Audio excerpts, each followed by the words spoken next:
Hi, I'm Swarupa Sail, course instructor for Fluid Mechanics. In this presentation, we will define atmospheric pressure, absolute pressure and gauge pressure, and we will also check out how to find values of all the three. First one is atmospheric pressure. It is the force exerted on a surface by the column of air above it as gravity pulls it to the earth. Here we can see a column of air and there is a gravitational force acting on this column, and due to which there will be exertion of atmospheric pressure on the surface of the earth. And here we can see that this is what is a sea level, and atmospheric pressure exerted at sea level is equal to 101 kPa.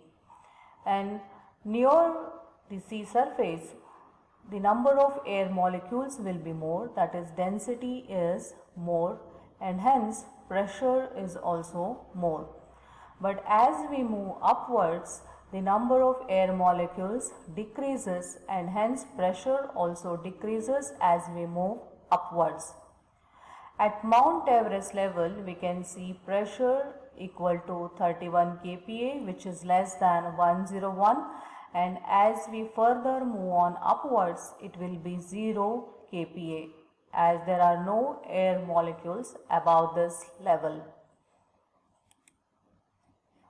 Atmospheric pressure is also known as barometric pressure. It is the pressure within the atmosphere of Earth.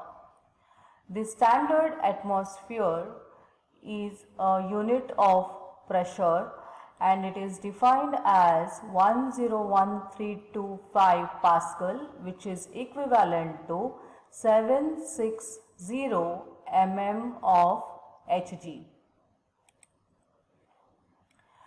This is what is a barometer which is used to measure atmospheric pressure.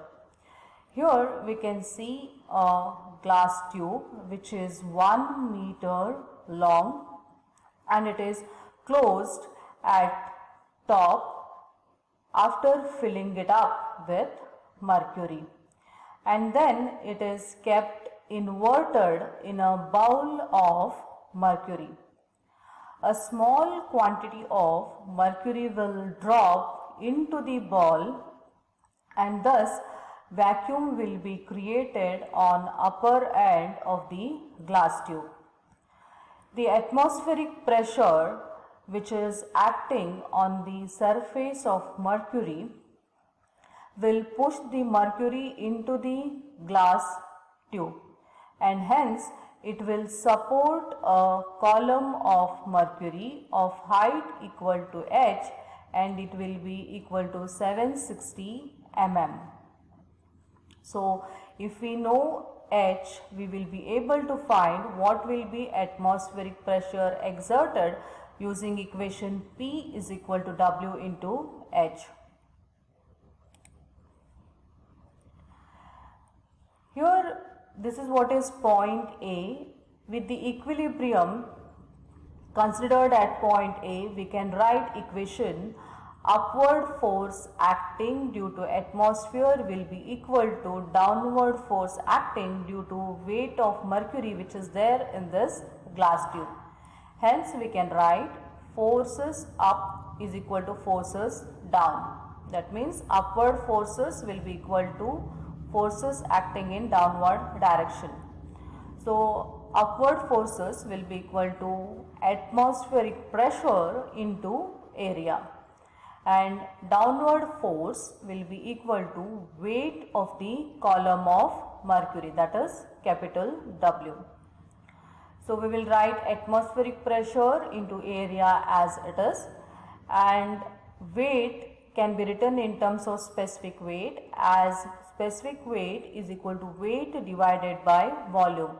Hence weight W is equal to specific weight into volume. So that is what is written here. And specific weight W is equal to rho into G. So we will replace specific weight by rho G, and volume of liquid will be equal to area into height of liquid. Area and area will get cancelled out. So rho of mercury will be equal to 13,600. G is 9.81 and height of mercury is 760 mm, which is equal to 0.76. So we get atmospheric pressure as 101.3 kPa. Atmospheric pressure hence can support a column of mercury which is 760 mm high, or a column of water of height 10.3 meter.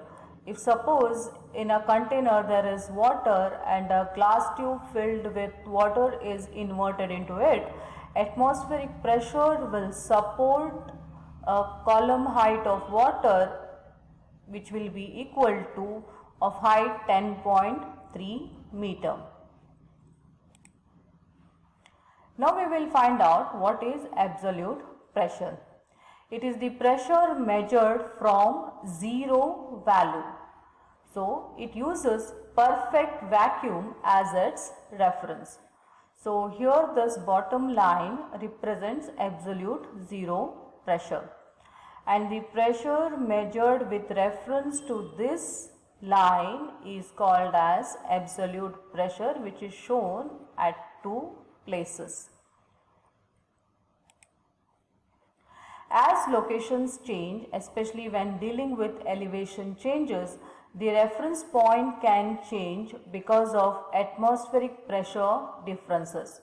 So, using an absolute pressure sensor eliminates the reference to a varying atmospheric pressure and relying on a specific pressure range for reference. That means to measure absolute pressure, we take into consideration zero as a reference line, not atmospheric pressure as a reference line. The equation for finding absolute pressure is equal to gauge pressure plus atmospheric pressure. So here the down line represents absolute zero pressure and the pressure measured above it is absolute pressure, which is shown at two places.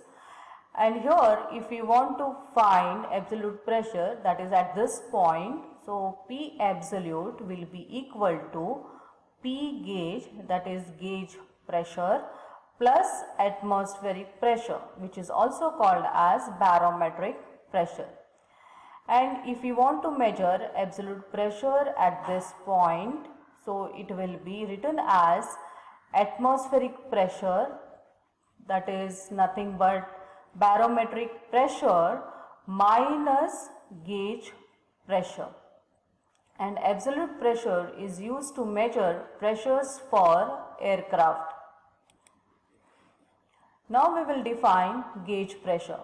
It is the pressure relative to atmospheric pressure. That means atmospheric pressure is taken as reference line to measure this gauge pressure, whereas for measuring absolute pressure, absolute zero pressure was taken as reference line. Gauge pressure is positive for pressures above atmospheric pressure and it will be negative pressure for pressures below atmospheric pressure. So gauge pressure can either be positive or negative. And atmospheric pressure is considered for any fluid which are not enclosed in a rigid container. To find positive gauge pressure, equation used is P gauge, which will be equal to P absolute minus P atmospheric. So here this is what is P absolute pressure minus P atmospheric pressure will give us the value of gauge pressure. Similarly, negative gauge pressure will be equal to P atmospheric pressure minus P absolute pressure. Thank you.